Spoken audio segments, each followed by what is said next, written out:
प्यारे दोस्तों, आज हम आपको एक ऐसा इबरतनाक वाकया सुनाएंगे जिसे सुनकर आप जरूर सबक हासिल करेंगे। गरीब माँ बाप की इकलौती बिगड़ी हुई बेटी जो कि हर वक्त गाने सुनने की शौकीन थी, उसे अल्लाह पाक ने कैसे इबरत का निशान बनाया, आइए सुनते हैं। यह सबक अमोज वाकया किसी गांव में एक अल्लाह बसाया और उसकी बीवी सकीना रहते थे। बड़ी मन्नतों मुरादों के बाद उनको अल्लाह पाक ने एक ही बेटी अता की थी। अल्लाह बसाया अपनी बेटी से बहुत ही मोहब्बत करता था। दोनों मियाँ बीवी ने बड़े लाड प्यार से अपनी बेटी को पाला। उनकी बेटी का नाम रोशन था, जो कि बचपन से ही बहुत खूबसूरत थी। जब भी वह मीठी मीठी बातें करती तो वो दोनों मियाँ बीवी अपनी बेटी की इन मीठी मीठी बातों से बड़ा खुश होते। वक्त गुजरता गया, बेटी थोड़ी बड़ी हो गई। एक दिन अल्लाह बसाया जब नमाज पढ़कर घर वापस आया तो क्या देखता है कि उसकी बेटी ने बहुत सारा मेकअप किया हुआ है। तो अल्लाह बसाए को इस बात पर बड़ा गुस्सा आया। उसने अपनी बीवी को कहा, अल्लाह की बंदी, समझाओ अपनी बेटी को यह क्या उसने हरकतें शुरू कर दी। एक बेटी होने का यह मतलब नहीं कि यह इस तरह की गंदी हरकतें करे। तुम उसे पर्दे की नसीहत करो, यह पर्दा किया करे, ना कि यह फैशन करके बाहर घूमे। अल्लाह वाले की बीवी को इस बात का बहुत गुस्सा आया कि उसने उसकी लाडली बेटी को डांट दिया। उसने शौहर को तो कुछ ना बोला, लेकिन बेटी का हाथ पकड़कर नाक फुलाए हुए अंदर चली गई। अल्लाह बसाया कहने लगा, देख लेना, एक दिन तुम जरूर पछताओगी। अगले दिन अल्लाह बसाया काम के सिलसिले में सऊदी अरब चला गया। जाते वक्त अल्लाह बसाया अपनी बेटी का माथा चूमने लगा और कहने लगा, बेटी हमेशा खुश रहो, बस कुछ अरसे की बात है, फिर मैं घर वापस तेरे पास लौट आऊंगा। बस तुम माँ बेटी अपना ख्याल रखना। ऐसे ही कद गुजरता गया। एक दिन रोशन की माँ घर का कुछ काम कर रही थी तो अचानक बेटी अपनी माँ के पास आई और कहने लगी, माँ मुझे मोबाइल लेना है। मेरे साथ की जो लड़कियां हैं कॉलेज में अपने साथ मोबाइल लेकर आती हैं, टिकटॉक भी बनाती है, गाने सुनती है, तो मेरा भी दिल करता है कि मैं भी मोबाइल लूं। जब इतनी बात माँ ने सुनी तो माँ के तो पैरों तले से जमीन खिसक गई। माँ बोली, बेटी यह तुम क्या कह रही हो? पहले भी तुम्हारे बाप को तेरा मेकअप करना बिल्कुल पसंद नहीं, इसी वजह से तेरे बाप ने मुझे डांटा था। लेकिन माँ की बात सुनकर रोशन को बहुत ही ज्यादा गुस्सा आया। अपनी माँ को बोली, माँ मुझे नहीं पता, ना तो मैं कुछ खाऊं पीऊंगी, ना कोई घर का काम करूंगी और ना ही कॉलेज जाऊंगी। चाहे जो मर्जी कर लो, जब तक आप मुझे मोबाइल नहीं लेकर देंगी मैं कोई काम नहीं करूंगी। मुझे हर हाल में मोबाइल लेना है। इतना कहकर वह रोने लगी। उसकी माँ को उस पर बड़ा तरस आया, क्योंकि उनकी कोई और औलाद जो ना थी, उनकी यह एक ही तो बेटी थी। फिर रोशन की माँ उसके पास आई और बोली, बेटा अल्लाह का वास्ता खाना खा लो, तुम्हारी तबीयत खराब हो जाएगी। चलो मैं तुम्हारे आगे हार मान लेती हूँ, मैं तुम्हें मोबाइल लेकर दूंगी, बल्कि हम आज ही तुम्हारा मोबाइल लेकर आएंगे। यह बात सुनते ही रोशन के चेहरे पे मुस्कुराहट आ गई। इसके बाद दोनों माँ बेटी बाजार चली गई और रोशन की माँ ने उसे नया मोबाइल खरीद दिया। अब तो रोशन बहुत ही ज्यादा खुश थी, क्योंकि उसकी इतनी बड़ी ख्वाहिश जो पूरी हो गई थी, जो कि नामुमकिन थी। उसका बाप तो उसे कभी भी मोबाइल ना लेकर देता, लेकिन उसकी माँ उसकी जिद के आगे हार गई थी। और अब आगे क्या होने वाला था यह आप लोग जरूर सुन के जाइएगा। रोशन ने जब घर आकर मोबाइल को डब्बे से निकाला तो उसकी माँ खुशी खुशी पास बैठकर बोली, बेटा यह मुझे भी दिखाओ किस तरह का होता है। तो रोशन के तो फौरन ही तेवर बदल गए। कहने लगी, माँ जा काम कर, तुझे क्या पता मोबाइल क्या होता है और कैसे चलता है? तू कौन सा पढ़ी लिखी है, तू तो है ही जाहिल। माँ को गुस्सा तो आया, लेकिन बेटी की खातिर माँ ने सब नजरअंदाज कर दिया। फिर वक्त यूं ही गुजरता गया। वो लड़की दिन बदीन बिगड़ती गई, मोबाइल में हर वक्त घुसी रहती, माँ का कहना ना मानती, ना कोई घर का काम करती और ना ही नमाज अदा करती। और जब माँ नमाज पढ़ने लगती तो उस लड़की को इस बात की कोई फिक्र ना होती, बस वह मोबाइल में गाने चलाकर सुकून से सुनती रहती। जब उसकी माँ का नमाज से ज़हन उल्ट होता तो वह बेटी से बोलती, बेटी इसकी आवाज़ कम कर लो, मैं नमाज पढ़ रही हूँ। तो आगे से बेटी जवाब देती, माँ तू नमाज कब पढ़ रही है, तेरे कान तो मेरे मोबाइल की तरफ लग रहे हैं। माँ फिर भी सब्र के घूंट पी गई। अब उसको अपनी बेटी की फिक्र सताने लगी कि यह बेटी क्या करे। रोशन की माँ एक दिन फिर बेटी को समझाने बैठ गई कि बेटी खुदा का खौफ करो, इतना मोबाइल ना चलाया करो, तुम्हारी आंखें खराब हो जाएंगी, तुम बीमार पड़ जाओगी। बेटी मुझे तुम्हारी बहुत फिक्र है, कुछ घर का काम भी कर लिया करो।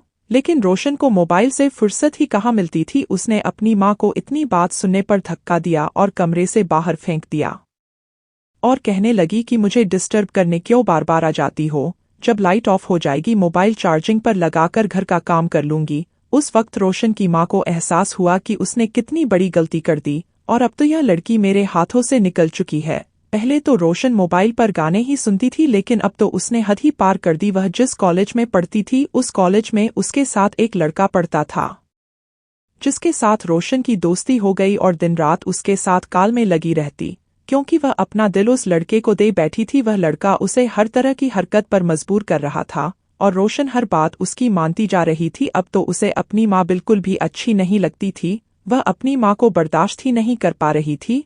बस हर वक्त यह दुआ करती, कोई ऐसा दिन आ जाए और मेरी माँ कहीं गायब हो जाए, घर से ही चली जाए और मैं उस लड़के से जी भर के बातें करूं। ऐसे ही जब वह उस लड़के को अपनी तस्वीरें भेज रही थी तो रोशन की माँ ने उसे देख लिया तो उसने रोशन के मुंह पर एक थप्पड़ मारा और बोली, क्या मैंने इसलिए तुझे मोबाइल लेकर दिया था? रोशन को इतनी बात सुनकर बड़ा गुस्सा आया। उसने अपनी माँ को एक झटके से जमीन पर फेंका और मारने लगी और साथ साथ यह कह रही थी कि तुम्हारी हिम्मत कैसे हुई मुझे थप्पड़ मारने की? मेरी अपनी जिंदगी है, मैं उसे अपनी मर्जी से जीऊंगी और एक तू है कि मुझे जीने का कोई हक नहीं देती, ना कहीं मरती है ना मेरी जान छोड़ती है। रोशन अब तो नाफरमानी की सब हदें ही पार कर चुकी थी। वह अपनी माँ को बुरी तरह मार रही थी। अचानक दरवाजा खुला और रोशन का बाप बिन बताए ही सऊदी अरब से वापस आ चुका था। उसने आते ही घर में यह माहौल देखा। उसने भागकर अपनी बीवी को जमीन से उठाया और बेटी को एक जोरदार थप्पड़ मारा और बोला कि बेटी शर्मो हया क्या बेचकर खा गई हो? अपनी ही माँ को थप्पड़ मार रही हो? रोशन की माँ ने रोते रोते अपने शौहर को सब कुछ सच सच बता दिया। मैंने ही इस जलील को मोबाइल लेकर दिया जिसकी वजह से यह लड़की बिल्कुल बर्बाद हो चुकी है।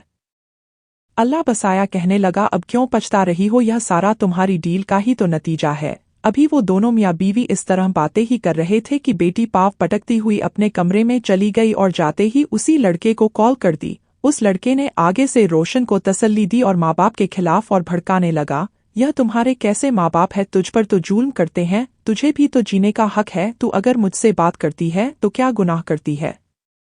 रोशन काल पर रोती जा रही थी। उस लड़के ने रोशन से कहा, तुम्हारा बाप जो कुछ भी कमा कर लाया है, तुम ऐसा करो सब कुछ समेटो और मेरे पास आ जाओ, हम भागकर शादी कर लेंगे। रोशन ने घर में माँ का जितना भी जेवर और बाप का जितना भी पैसा पड़ा था वह उठाया और लेकर रात को चुपके से भाग गई। वह लड़का रोशन का इंतजार कर रहा था। जब उसने रोशन को आते देखा तो जल्दी से रोशन का सारा सामान पकड़ा और कहने लगा, तुम इधर ही रुको, मैं गाड़ी का इंतजाम करके आता हूँ। फिर रोशन पूरी रात उस लड़के का इंतजार करती रही, लेकिन वो न आया। रोशन को वहां पर एक बुजुर्ग आते दिखाई दिए। उस बुजुर्ग ने पूछा, बेटी क्या बात है, तुम अकेली क्यों बैठी हो और रो क्यों रही हो? रोशन ने रोते हुए उस बुजुर्ग को अपना सारा वाकया सुनाया। उस बुजुर्ग ने नयाब को समझाया और बोला, बेटी अभी भी कुछ नहीं बिगड़ा, फजर से पहले का टाइम है, फजर से पहले भले तुम ऐसा करो चुपके से घर लौट जाओ, तुम्हारे माँ बाप को कुछ पता नहीं चलेगा और उनकी इज्जत बच जाएगी। रोशन ने बिल्कुल ऐसा ही किया और चुपके से अपने घर वापस आ गई। देखा तो उसके माँ बाप अभी सो रहे थे। वह भी चुपके से आकर लेट गई। जब सुबह हुई माँ ने घर में देखा तो ना कोई पैसा था और ना उसका कोई जेवर था। वह रोने पीटने लगी, लेकिन रोशन के दिल में फिर भी जरा सा रहम ना आया कि मैं अपनी गलती का इकरार कर लूं और सब कुछ सच सच बता दूं। उसकी हरकतें वैसी की वैसी ही रही। फिर एक दिन ऐसे ही रोशन को उसी लड़के का फोन आया और कहने लगा, रोशन मुझे कुछ पैसों की जरूरत है, तुम मुझे कुछ पैसे भेजो वरना मैं तुम्हारी भेजी हुई तस्वीर लोगों को दिखा दूंगा और तेरे बाप को भी दिखा दूंगा। तेरे बाप की एक टके की इज्जत ना रहेगी। अगर तुम्हें अपनी इज्जत प्यारी है तो मुझे रकम भेज दो। लेकिन रोशन तो अपने बाप का सारा पैसा पहले ही बर्बाद कर चुकी थी। उसके पास अब पैसा देने के लिए नहीं बचा था। फिर उस लड़के ने भी बगैर की तमाम हदें पार कर दी और उस रोशन की सारी तस्वीर उसके रिश्तेदारों और अपने दोस्तों में शेयर कर दी। जब रोशन के बाप को बेटी की यह नस्बा तस्वीरें देखने को मिली और लोगों ने तरह तरह की बातें की तो उसका बाप यह सब बर्दाश्त ना कर सका और सदमे से वही दम तोड़ गया। लेकिन रोशन तो पता नहीं फिर भी किस मिट्टी की बनी हुई थी। बजाय गम मनाने के या तौबा करने के अपनी हरकतों से बिल्कुल भी बाज ना आए। अब तो वह क्लब जाना शुरू हो गई। उसे तो ऐसा लगता था कि जब तक मैं गाने ना सुनूंगी और नाचू गाऊंगी। अब उसकी बेवा माँ बेचारी बेटी को बड़ा समझा रही थी, लेकिन बेटी तो बिल्कुल बिगड़ चुकी थी। अब रोशन ने रात को भी लेट से आना शुरू कर दिया, क्योंकि बाप का साया उसके सर पर नहीं रहा था जिसने उसे डांटना था, इसलिए और आज़ादी से फिरने लगी। उस लड़की को घर की कोई फिक्र नहीं थी। घर में मेरी माँ किस तरह से गुजर बसर कर रही है, किस तरह मेरी रोटी पूरी कर रही है, और किस तरह घर का किराया दे रही है, उस लड़की को हर वक्त अपनी ही पड़ी रहती थी। अब तो वह अक्सर ही अपनी माँ को बिल्कुल नज़रअंदाज करने लग गई थी। उसने अपनी तालीम बस कॉलेज तक ही हासिल की, इसके बाद अपने तालीमी सिलसिले को जारी ना रख सकी। उसे कुछ ही रहम आया और अपनी माँ का हाथ बटाने के लिए एक जगह नौकरी करने लगी। माँ इस बात पर तो बहुत खुश थी कि उसकी बेटी अपने घर के खर्च चलाने के पैसे कमाकर ला रही है, और उसका फिक्र भी कम हो गया। लेकिन वह इस बात पर बहुत ज्यादा परेशान थी कि 18 साल की लड़की अक्सर रात तक बाहर रहती थी, उसका मोबाइल फोन भी बंद होता और अपनी माँ को यह बहाना करती। एक काम की ज्यादती की वजह से वह अपना मोबाइल बंद कर देती है। रोशन की माँ को उसके इस झूठ से तशवी रोशन की माँ और ज्यादा परेशान रहने लगी थी, और उसने एक बार फिर से सोचा, मैं किसी तरह अपनी बेटी पर नजर रखूं ताकि यह दोबारा पहले वाली गलती का शिकार ना हो जाए। इसलिए अपने घर के बाहर एक सीसीटीवी कैमरा लगवा दिया और रोजाना सुबह उठकर वह वीडियो देखती और चेक करती कि रात को उसकी बेटी कितने बजे घर आई थी। नयाब अपनी माँ की इस हरकत से बहुत ज्यादा परेशान थी और शदीद गुस्से में भी थी, और उसने अपनी माँ से झगड़ना भी शुरू कर दिया। तुम अपनी बेटी पर शक कर रही हो, यह अच्छा नहीं है। लेकिन रोशन की माँ ने वह कैमरा लगाए रखा और रोजाना की बुनियाद पर यही चेक कर रही थी कि उसकी बेटी रात को किस वक्त घर लौटती है। एक रोज रोशन अचानक गायब हो गई। माँ को उसी बात का डर था, और वही हुआ। रोशन की माँ अब कई दिन तक उसका इंतजार करती रही। ना रोशन को घर वापस आना था और ना ही वह आई। रोशन की माँ की हालत अब गैर होने लगी थी, और उसने बदनामी के डर से किसी से भी इस बात का जिक्र ना किया कि मेरी बेटी घर से भाग गई है। उस दिन रोशन की माँ अपने घर के मरकजी दरवाजे पर खड़ी थी। अपनी बेटी की राह देखते देखते अचानक बेहोश होकर गिर पड़ी। मोहल्ले वालों ने रोशन की वालिदा को उठाया और हॉस्पिटल मुंतकिल कर दिया। लोगों ने यह भी बात नोट की, वालिदा के अस्पताल पहुंचने पर भी वह हॉस्पिटल नहीं पहुंची और ना ही रोशन अपने घर में मौजूद थी। मोहल्ले वालों ने इस बात को तशवीशनाक जानकर फौरन पुलिस को इत्तला कर दी। पुलिस जब रोशन के घर पहुंची तो सारा माजरा उनके सामने बयान किया गया। रोशन कई दिन से गायब है, उसकी मां अस्पताल में पड़ी है जो कि कोमा की हालत में है। पुलिस ने कार्रवाई करते हुए घर की तलाशी ली और उसी घर की तलाशी के दौरान दरवाजे पर लगा हुआ कैमरा भी देखा और उसकी सारी रिकॉर्डिंग भी देखी, और उस कैमरे की सारी वीडियो रिकॉर्डिंग अपनी तहवील में ले ली। तो उस कैमरे की वीडियो का बतौर जायजा लिया गया तो जिस रात रोशन घर से गायब हुई थी, उसी रात जब वह अपने घर के मरकज दरवाजे पर पहुंची तो वीडियो में देखा गया कि एक नकाबपोश शख्स रोशन का पीछा कर रहा है।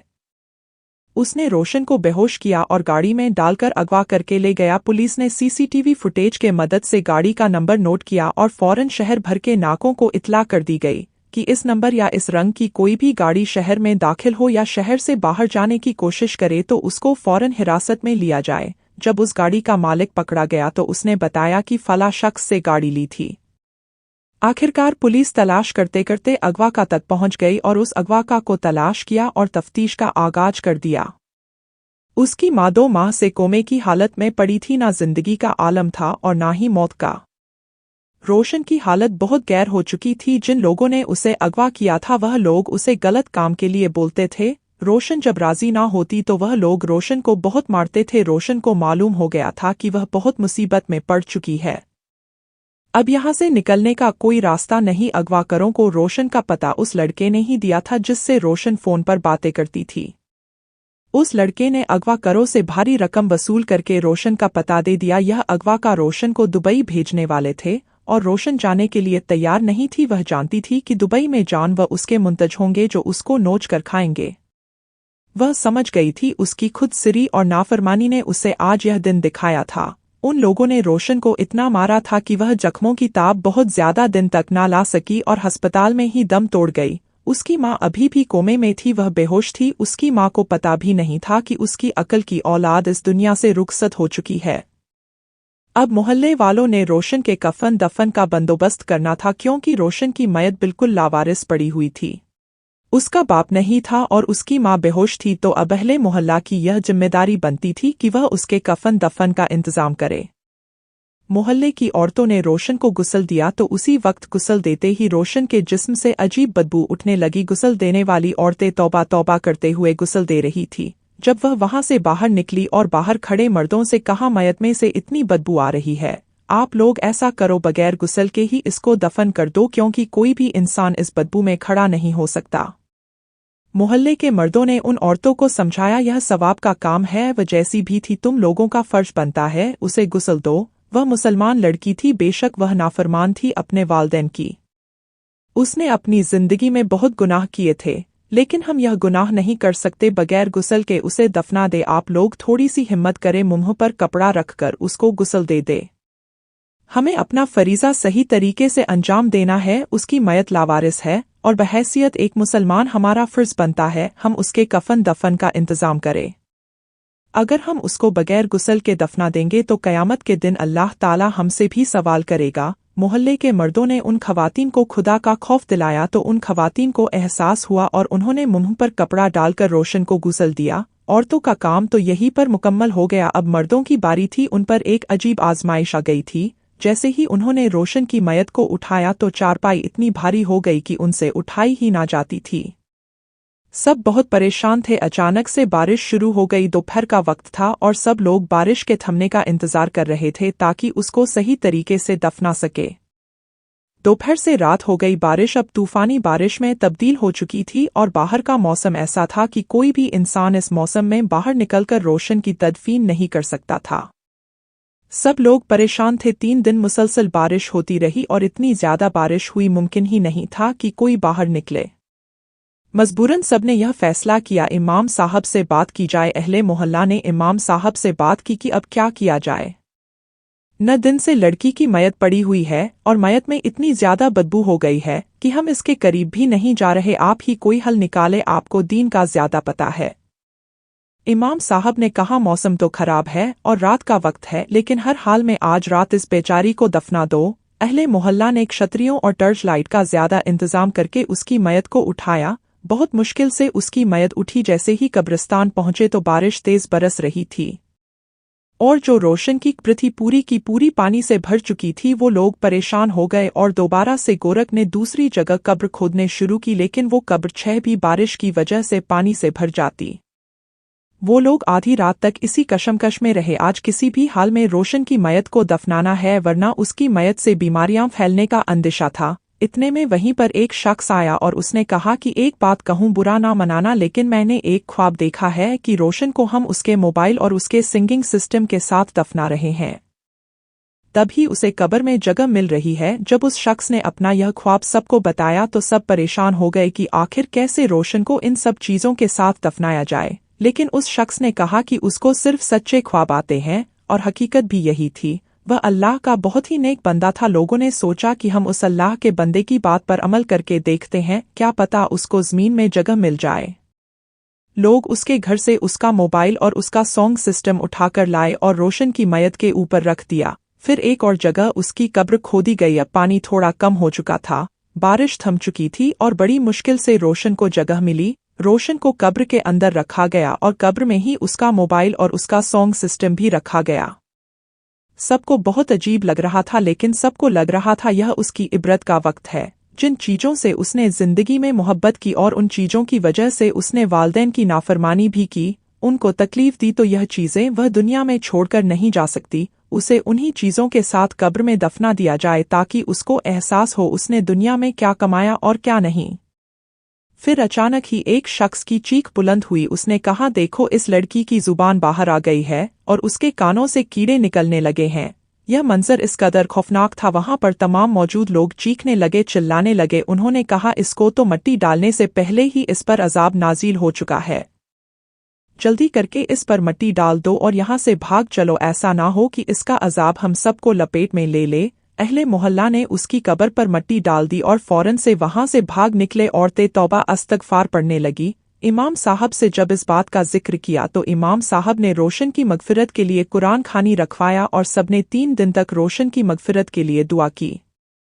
इतने में उसकी माँ को होश आया तो उसने सारी हकीकत बता दी। उसकी माँ रोने लगी और सबने उसकी माँ से कहा, तुम अपनी बेटी को माफ़ कर दो तो अल्लाह भी उसे माफ़ कर देगा, वह बहुत अजाब में है। रोशन की माँ बहुत रोने लगी और उसने जाए नमाज बिछाकर अल्लाह के हुजूर सजदे करके अल्लाह से अपनी बेटी के लिए मगफिरत तलब की और कहने लगी, ए अल्लाह रब्बुल इज़्ज़त, वो मेरी नाफरमान बेटी थी, ए पाक परवरदिगार तू उसकी मगफिरत फरमा, क्योंकि मुझ में ही तो कमी थी, मेरे से उसकी तरबियत करने में कोताही हो गई थी। मैंने उसको इतना लाड प्यार दिया और उसकी यह जिंदगी मेरे लाड प्यार का नतीजा ही थी।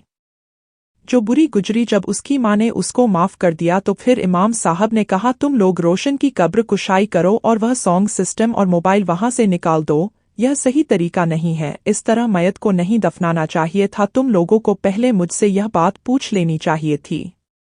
इमाम साहब के कहने पर अहले मोहल्ला दोबारा कब्रिस्तान गए। अब धूप निकल चुकी थी और कब्रिस्तान की ज़मीन खुश्क थी। उन्होंने कब्र कुशाई शुरू कर दी और देखा तो कब्र ठीक ठाक थी और उन्होंने कब्र में मौजूद मोबाइल और सॉन्ग सिस्टम बाहर निकाला और अल्लाह के हुजूर तौबा इस्तगफार किया। कब्र में रोशन के साथ उन लोगों को यह सब चीज़ें नहीं दफनाने चाहिए थी। फिर अचानक से एक शख्स की नज़र रोशन के चेहरे पर पड़ी तो उन्होंने देखा कि उसके चेहरे से अजाब हट चुका है, उसकी जुबान भी सही है, उसका चेहरा रोशन है और लोगों ने महसूस किया उसकी कब्र से अब खुशबू भी आ रही थी।